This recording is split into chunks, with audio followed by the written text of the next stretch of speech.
দর্শক, পুঁজিবাজার নিয়ে আরও বিস্তারিত জানতে এখন আমরা কথা বলবো শফিকুল আলম অ্যান্ড কোং এর ম্যানেজিং পার্টনার মোহাম্মদ শফিকুল আলমের সঙ্গে। আমরা যুক্ত হওয়ার জন্য অপেক্ষা করছি। আসসালামু আলাইকুম শফিকুল ভাই। ওয়ালাইকুম আসসালাম, ভালো আছেন আপনি? জি ভালো আছি। শফিকুল ভাই, আপনার কাছে জানতে যাচ্ছি, এই সপ্তাহের প্রথম কার্যদিবস ছিল গতকাল। আজ এই দুই কার্যদিবসে কিছুটা মিশ্র প্রবণতা দেখা যাচ্ছে, কি ঘটছে পুঁজিবাজারে?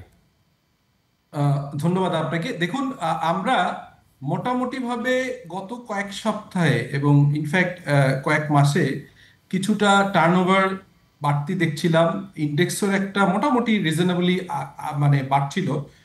আমি মনে করি যে যে পতন যেখানে হয়েছিল, স্পেশালি আপনার গত বছরের রেজিম চেঞ্জের পরে যে টানা পতন, সেখান থেকে কিছুটা উত্তরণের আশা আমরা করছিলাম। বাট আমার আজকের যে প্যাটার্ন ট্রেন্ড দেখে মনে হচ্ছে যে গ্লোবাল কিছু ইস্যু, স্পেশালি ইউএস প্রেসিডেন্টের যে আমাদের উপরে একটা আপনার কাস্টমসে তাদের যে ট্যারিফ। একটা ট্যারিফ বসাচ্ছেন, কাস্টমস ট্যারিফ বসাচ্ছেন, এটির একটি ইম্প্যাক্ট থাকলেও থাকতে পারে। যদিও আমি ব্যক্তিগতভাবে মনে করি যে এটির ইম্প্যাক্টটা কিন্তু এখনই হবে না। এটি আসলে যে ধরনের অর্ডার আছে, যে ধরনের এলসি প্রসেসে আছে, এটি শেষ করে তারপরে হচ্ছে যখন আপনার এটা ফাইন্যান্সিয়াল স্টেটমেন্টে ইম্প্যাক্ট আসবে, এটির 1-1.5 বছর পরে।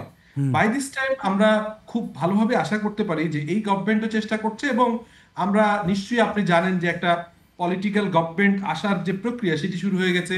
আমরা এই বছরের শেষেই একটা নির্বাচনের প্রস্তুতি দেখতে পারবো, যেটি আমাদের গণতন্ত্রের উত্তরণের একটা নতুন ধাপ, এবং আমাদের যে একটু ওয়েট অ্যান্ড সি মুডে যারা আছে ইনভেস্টররা, সেই জায়গা থেকে কিন্তু একটা ভালো জায়গা আমরা দেখতে পারবো। তো সেই কারণেই আজকের গত কয়েক সপ্তাহ বা গত কয়েকদিনের যে ট্রেন্ড, স্পেশালি আমি ইন্ডেক্সের থেকে বলবো যে অ্যাভারেজে আমাদের যে 3,000 কোটি টাকার মতো আমাদের একটা টার্নওভার হওয়া উচিত এই মার্কেটে, সেটা অনেক কমে 400-র কাছাকাছি চলে গেছিল। সেখান থেকে 600 প্লাস হয়েছে আমরা অ্যাভারেজ যদি দেখি। সেই জায়গা থেকে আজকে কিছুটা ছন্দপতন, বাট এটির কোনো খুব স্ট্রং লজিক নেই। আমরা অনেক সময় প্যানিক হয়ে যাই। আমার কাছে কেন জানি মনে হয়েছে যে এই ট্যারিফ ইস্যুতে, ইউএস ট্যারিফ ইস্যুতে আমাদের এই রিয়াকশনটা আসছে জি মার্কেটে। জি। হয়তো এটি থেকে আমরা বেরোয় আসতে পারবো যদি পজিটিভলি দেখি জিনিসটা। জি আচ্ছা, আপনি যেটা বললেন, আপনি আশাবাদী যে এই ট্রেড থেকে বের হয়ে আসবে। আর যদিও আরেকটি পজিটিভ দিকও বলি, আমাদের কিন্তু এই শুল্ক নিয়ে আলোচনা গত 3 মাস যাবৎ চলছে, এবং জি আপনি জানেন যে গত 1 মাস 4 সপ্তাহ টানা ঊর্ধ্বমুখী প্রবণতা ছিল, এবং এই 4 সপ্তাহে সূচক বৃদ্ধি পেয়েছে 350 পয়েন্ট। জি লেনদেনের গতি বৃদ্ধি পেয়েছে। তার মানে জি কিন্তু বোঝা গিয়েছে যে বিনিয়োগকারীরা খুবই ম্যাচিউরড আচরণ করেছে। এক্ষেত্রে 2 দিন দিয়ে আসলে মূল্যায়ন করা ঠিক হবে না। আপনি যেহেতু জি আশাবাদী, এখন আপনার কাছে এই পুঁজিবাজার রিলেটেড যত স্টেক হোল্ডার রয়েছে, রেগুলেটর থেকে শুরু করে মার্চেন্ট ব্যাংকার, মার্কেট ইন্টারমিডিয়ারিজ, সব পক্ষের মধ্যে কি আপনি সমন্বয় দেখতে পাচ্ছেন? দেখুন, শুরুতে কিছুটা ছন্দ পতন ছিল আমার সারা বাংলাদেশের। সামগ্রিক যদি বলি, আপনার হচ্ছে ল অ্যান্ড অর্ডার সিচুয়েশন থেকে সব জায়গায় এলোমেলো ছিল।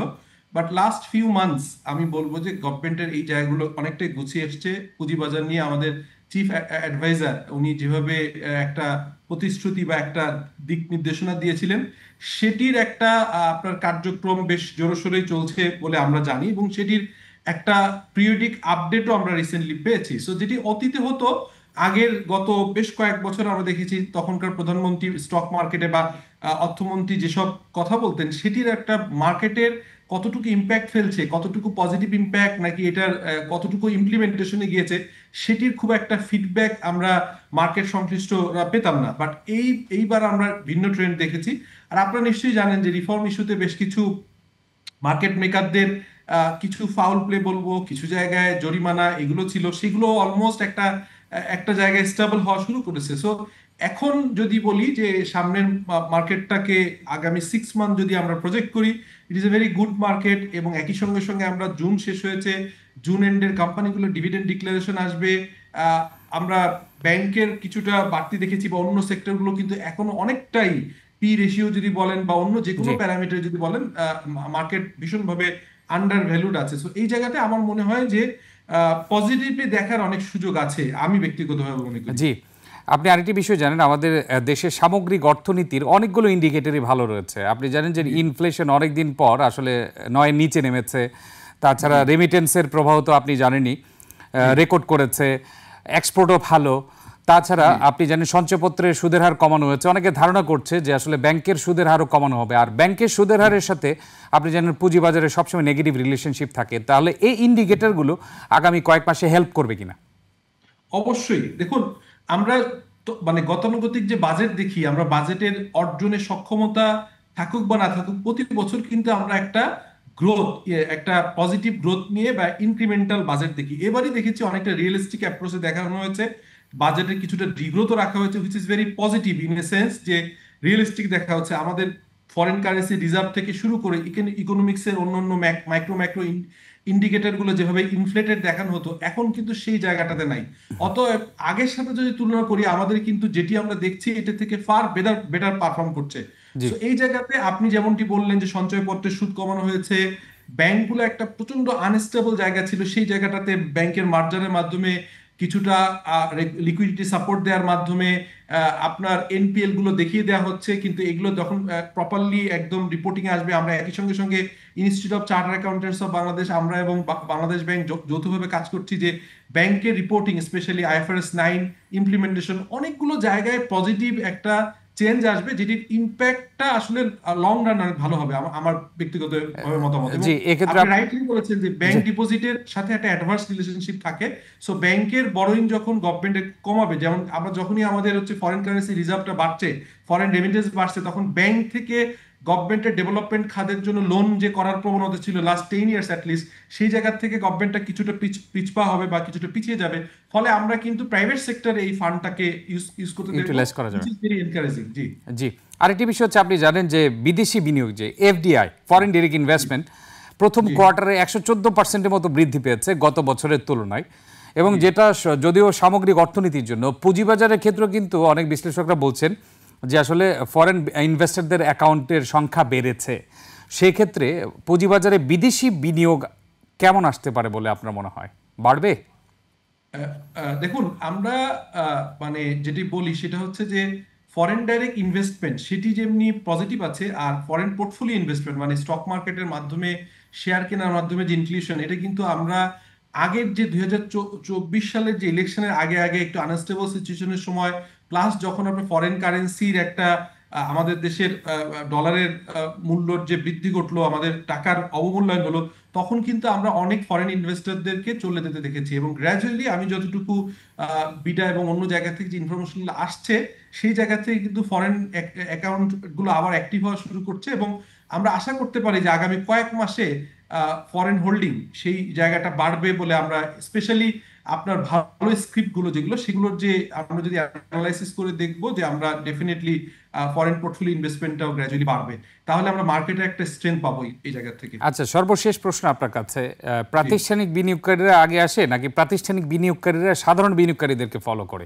এখন যে বাজারে টার্নওভার, এক্ষেত্রে অনেকে বলে থাকে বেশিরভাগ অংশই সাধারণ বিনিয়োগকারীদের রয়েছে। প্রাতিষ্ঠানিক বিনিয়োগকারীরা কি সাধারণ বিনিয়োগকারীদের অংশগ্রহণ আরো বাড়লে তখন আসবে? আপনার কি মনে হয়, প্রেডিকশন কি বলে? এই জায়গাটাতেই হচ্ছে আমাদের সবচেয়ে দুর্ভাগ্যের জায়গা। আমরা মার্কেট মেকার বা মার্কেট মেকার রুলটা যদিও খুব একটা এখনো ইফেক্টিভ হয়নি, মার্কেট মেকার বা ইনস্টিটিউশনাল ইনভেস্টর, তাদের ভূমিকাটা সবসময় অগ্রণী থাকা দরকার ছিল। স্পেশালি যখন খারাপ মার্কেটে তারা ইনভেস্টমেন্টে যাবে, তারা বাই মুডে থাকবে। আমরা প্রায়শই দেখতে পাই যে এখানে আপনার স্মল ইনভেস্টররা যখন মার্কেটে আসে বিভিন্ন জায়গায়, তখন তারা আস্তে আস্তে করে বেশি ইনভেস্টমেন্ট বাড়ায়। তো সেই জায়গায় ব্যাংকের লিকুইডিটি একটা বড় সমস্যা ছিল। শুধু তাদেরকে দোষ দিয়ে হবে না, আমার কাছে যেটা মনে হয় যে আমরা এখানে ইনস্টিটিউশনাল ইনভেস্টর যারা, তাদের অনেকেই হচ্ছে আপনার বিভিন্ন ব্যাংকের সাবসিডিয়ারি প্রতিষ্ঠান এবং ইন্স্যুরেন্স কোম্পানির সাবসিডিয়ারি প্রতিষ্ঠান বা এই ধরনের জায়গাগুলো ছিল। সো এটা আসলে আইডিয়ালি হওয়া দরকার ছিল যে এরকম একটা মানে একটা যখন ডাউন থাকে, একটা ডাউন ট্রেন্ডে থাকে মার্কেট, সেই সময় এসে কিন্তু ইনস্টিটিউশন ইনভেস্টর আস্তে আস্তে করে ইনভেস্টমেন্ট বাড়াবে, এবং পরবর্তীকালে যখন একটা স্পাইক শুরু হবে বা একটা র্যালি শুরু হবে, তখনই স্মল ইনভেস্টর আস্তে আস্তে করে অ্যাড হয়। বাট আমাদের মার্কেটে এই জিনিসটা উল্টা আমরা সবসময় দেখতে পারি। আমরা দেখতে পারি যে স্মল ইনভেস্টররা যখন কারেজ দেখায়, তাদের আস্থা ফিরে আসে, তখন দেখি যে আমরা ইনস্টিটিউশন ইনভেস্টর তাদের ইনভেস্টমেন্ট বাড়ায়। এটি যদিও অ্যাডভান্স একটা জায়গায় আমাদের দেশে কাজ করে, বাট এটি খুব আইডিয়াল সিচুয়েশনে থাকে না, অতীতেও ছিল না, এখনো খুব একটা নাই বলে আমার ব্যক্তিগত বিশ্বাস। জি, আমরা আশা করি প্রাতিষ্ঠানিক বিনিয়োগকারীরা যারা, তারা এতগুলো ইন্ডিকেটর দেখে কিছুটা কারেজ পাবে, এবং সাধারণ বিনিয়োগকারী যে জায়গায় আত্মবিশ্বাস পাচ্ছে, তাদেরও পাওয়ার কথা। আর আরেকটি বিষয় হচ্ছে তারা তো আমাদেরকে ঘোষণা দিয়ে ইনভেস্টমেন্টে আসবে না, হয়তোবা তারা তাদের পজিশন নেওয়া শুরু করেছে অলরেডি, সেই আশায় আসলে আমরা রয়েছে। আপনাকে অসংখ্য ধন্যবাদ আমাদেরকে সময় দেওয়ার জন্য আজকে। আপনাকে ধন্যবাদ। দর্শক, এতক্ষণ আমরা পুঁজিবাজার পরিস্থিতি নিয়ে কথা বলছিলাম শফিকুল আলম অ্যান্ড কোম্পানির ম্যানেজিং পার্টনার মোহাম্মদ শফিকুল আলম। দর্শক, এবার নিচ্ছে একটি বিরতি, ফিরছে একটু পরে, ততক্ষণ আমাদের সঙ্গেই থাকুন।